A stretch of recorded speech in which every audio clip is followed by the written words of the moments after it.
Hey folks, hope you're doing well. It is Thursday, April 23rd, about 4 in the afternoon here, on a nice warm sunny day here in countryside Illinois. And I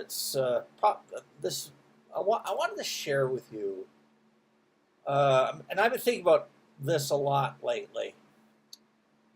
It's causing reflecting on experiences, as a guy does. Pardon me. As a guy does, when he gets to my age, you tend to reflect on things. And I wanted to share with you today something in my educational background that, was difficult when I went through it. But in fact, it was very difficult when I went through it, but I'm glad that I went through it when I did, because I think it can be kind of compared to the idea that it was floated years ago that, say, a meteor was hurtling towards the Earth and could be knocked off of its trajectory by a projectile of some sort early enough so that it would change the course of the meteor so that it would not impact the Earth and cause disastrous results. And it sort of reminds me of something like that. And let me share it with you. Pardon me. Got to get my classically trained shirt. And that's there for a reason, by the way. Anyway, so when I was in grade school, I was one of the first classes in fact, I was in the first class at Glooscap Elementary School in Canning, Nova Scotia. I went all the way through from what we used to call grade primary, all the way through to grade 6. And I want to share with you, the story comes from that general time in my life. Details are, as you can expect, blurry because it's a long time ago, and I don't think about it that much, but occasionally it does occur to me. Anyway, when I was a kid, as a bunch of kids I'm sure tend to do, I tended to compulsively doodle. Especially when thinking about something or whatever, I just pick up a pencil and start doodling. And I think it was around either grade 4 or 5.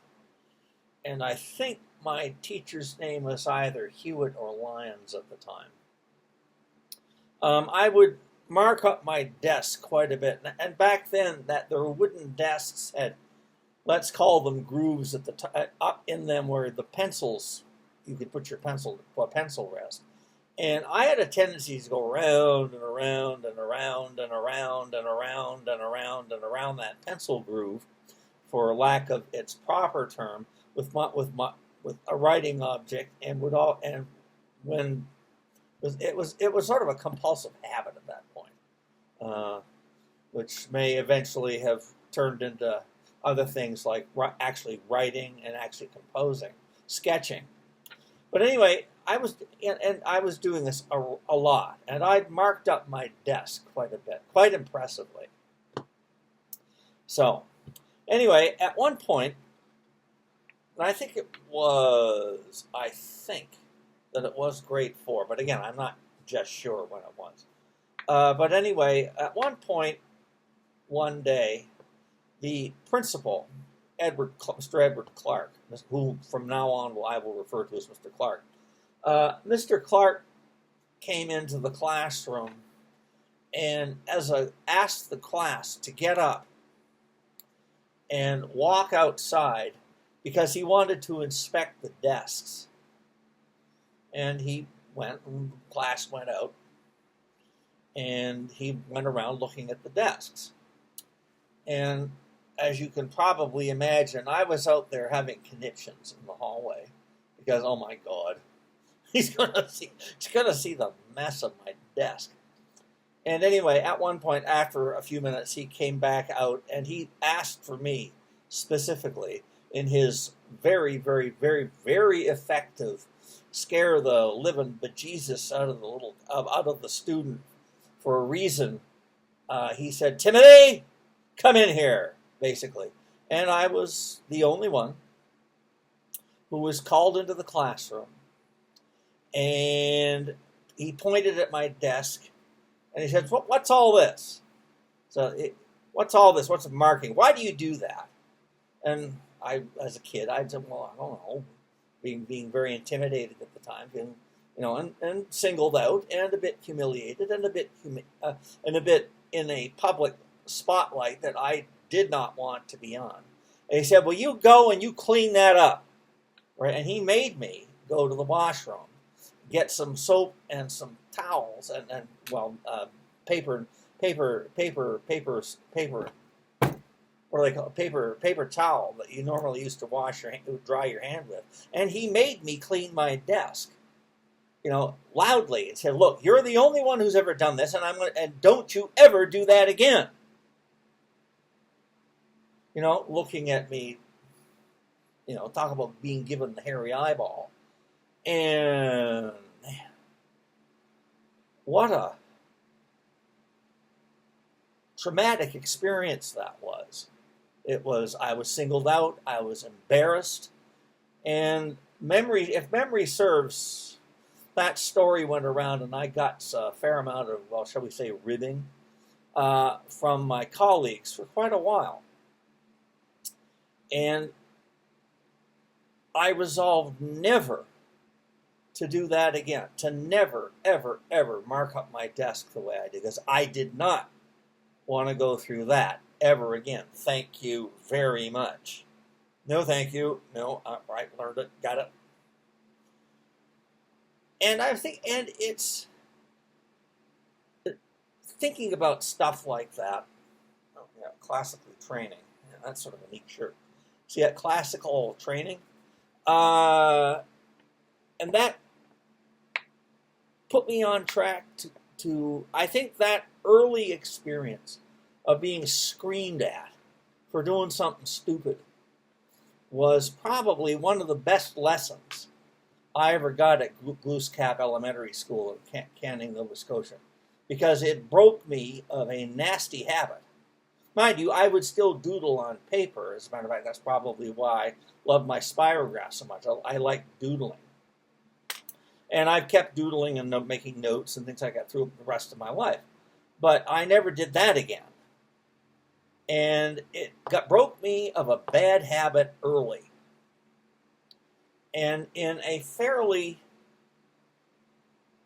dramatic and a bit traumatic way, it broke me, but pleasant, in a relatively easy and low risk, low penalty kind of way. It busted me of a nasty habit, and I'm glad I went through that. I really am. And I would rather, and I've taken that and considered that quite a while. And one of the things, and the part of the reason why I bring this up, classical training, by the way, is that I have occasionally had to speak sharply to my students over the years and I don't do it unless something is really amiss, like say someone has missed, I don't know, like is not doing their homework and it's affecting their grade. And to walk in to class and say, to the class, look, some of you guys are not doing your homework. And if you don't do your work, then you're not going to pass this class. So if you don't do the work, then you don't pass the course. And say that multiple times, louder and louder and louder, can have an effect has had an effect sometimes on my students when necessary, and although sometimes people just don't and they flunk. But this will get people back on track, busting them of a bad habit of not doing their homework. And this kind of thing is, I think, is still definitely, decidedly necessary for in education. Sometimes a teacher, or sometimes, and that situation with me at Glooscap, you can bet that Mr. Clark and either Mrs. Lyons or Mrs. Hewitt, they'd set that up, a day or two early. So they knew it was going to happen. They'd set this up, and but that kind of experience busts people of bad habits, and in a relatively low risk and low consequence way. Sure, it's embarrassing, and it was embarrassing. It's intimidating, and it was intimidating. It was a very, very negative experience, and it can be a negative experience. But it can have decent results. In other words, breaking people of things that they shouldn't do in a low-risk kind of way. And I think that's kind of, it's kind of necessary even now. And it's good lessons for people's background, and it trains them to not do stuff like that. Anyway, I've been thinking about that for quite a while, and I've wanted to make a video on this on this topic for quite a while. And since I've got a few days sort of to myself, I thought I'd break down and maybe try my hand at a version of this particular story. Anyway, I think that's it for now. Just a story from my background, from my experience, from things that were a little tough at the beginning, but by and large, well, kept the meteor from slamming into the earth. Right, so think about that. Yeah.